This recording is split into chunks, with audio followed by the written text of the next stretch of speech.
Hey there, First Alert Chief Meteorologist Kendra Kent here. We are tracking the potential of snow coming to the upstate, along with some bitter cold in the next few days.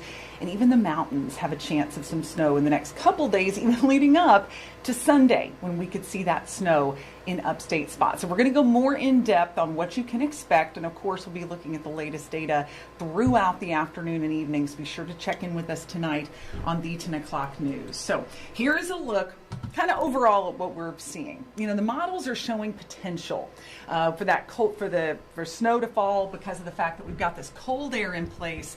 The track of the low is going to be crucial, though, and that's one thing that I think the models have really been struggling with.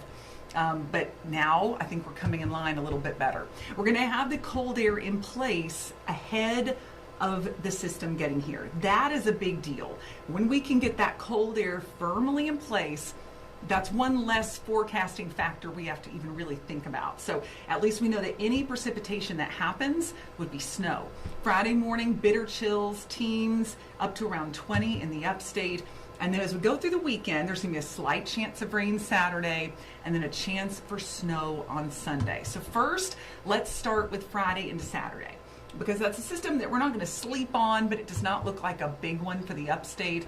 Notice at 4 a.m., it's a Saturday morning when you may be sleeping. There'll be some light rain moving in. We've got some wintry weather along the North-South Carolina border, but a lot of that's just going to be a little bit of snow and sleet mixed with rain.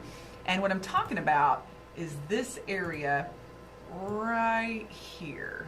That's the spot we'll be watching just for a little bit of sleet or snow to mix with rain. Thermal profiles, though, when you look at the temperatures and the different levels of the atmosphere, just don't support snow outside of the higher terrain with this particular quick moving system. So Saturday morning, look at that 9 a.m. Once the kids maybe are finally up and want to get outside, we'll have sunshine, and it's actually going to warm into the 50s. So Saturday, not a bad day. Now, this is one of our high resolution models. I want to show you on Sunday. I chuckled just because our models have been very inconsistent. This area right here, that is cloud cover. That is not snow. This particular high resolution model is not picking up on much in the way of snow, making it all the way into the upstate. However, other models are, and that's what has our attention. That's what we're tracking at this point. And again, it's all about how our low pressure system is going to be tracking across the coastline. Will it be off the coast? In the European model here, on the right-hand side, the low is more offshore while it's a lot closer in the GFS model, helping to send a bunch of that moisture our direction. So that ends up bringing us enough moisture that it gets into the Western Carolinas, falls, and it's so cold that it's going to likely be snow. I will say this, the GFS model has trended more toward the Euro in the last couple of runs. So do I expect a big snow? Not really, but I do think it's possible. The models are struggling with this low. Why is this forecast so tough? Really because the low hasn't even formed yet. Once it does and we get some better input into the models, we'll get better output for the forecast. So this is a look at kind of the scenario we're seeing. We're going to have this low develop, move across Florida, and really this is a favorable pattern for us in the Carolinas to get snow. But at this point, it looks like the low is likely going to be offshore enough to keep at least heavy snow from forming on top of us. The scenario here puts most of the snow right up along the coastal plain through Columbia and keeps us really out of it. As you can see, our area just doesn't see anything with this scenario. Then the GFS is a little bit different, has that snow pushing more toward us like you saw. So the difference may be in the details, and we may end up seeing these two sort of come together as a solution. And that's sort of what we're thinking at this point when it comes to how much snow could fall in our area. So when it comes to our confidence on snow, I want to show you this meter that we've been kind of notching around. For a while, it was not a chance, especially last week. Yesterday, it was worth watching.